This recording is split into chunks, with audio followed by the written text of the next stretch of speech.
President Ramos was at your Milken Summit. Marcos, excuse me. Yeah, I'm dating myself here. Do you get the sense that the Philippines is sort of the new punching bag for China in the South China Sea? I mean, we just had an incident where a Chinese Coast Guard ship rammed a Philippine vessel, and a couple of people died this time. I didn't see the deaths, but very clearly, I think if you look at the region, China remains very, I would say, aggressive, but let's say assertive, despite an international court ruling about the South China Sea, or what in the Philippines they call the West Philippines Sea. Yeah. I think what we're seeing is also that the Philippines, to its credit, is standing up. You know, the line I took from President Marcos' address to the Milken Institute Asia Summit was that this is a nation on the rise, the Philippines, and just as the world is learning to live with China's rise, China too must learn with the rest of the region's rise. And it's not just China and the US, it's the rise of so many ASEAN nations that also have disagreements with what China is saying about territorial disputes in the region. Indeed.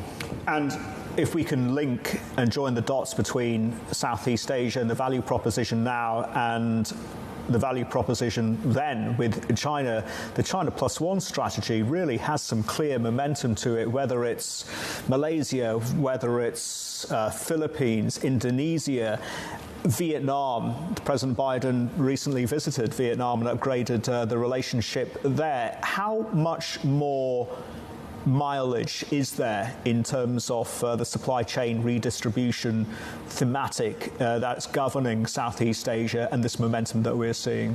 I think it will continue to play out. I mean, it just makes sense. You know, people in China reacted somewhat negatively when people talk about decoupling. I mean, the U.S. and China are so intertwined. That relationship will continue, but people need to diversify. For me, that was a key message from this pandemic era, the importance of diversification, and that will continue.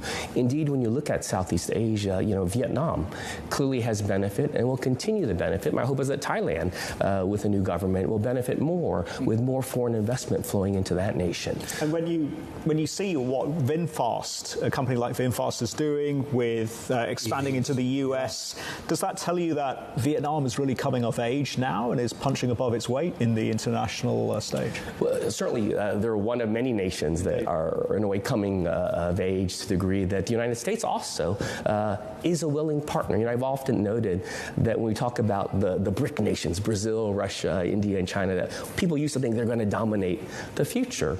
The reality is that it's not just those nations, it's the Southeast Asian nations that are rising. We're willing enough to re-enter the CPTPP?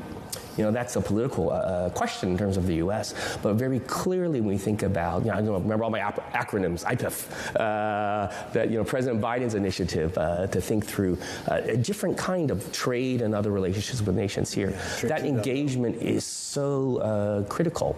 Yeah. And indeed, Vietnam has benefited with this upgrading to a comprehensive and strategic partnership, but other nations are also going to benefit.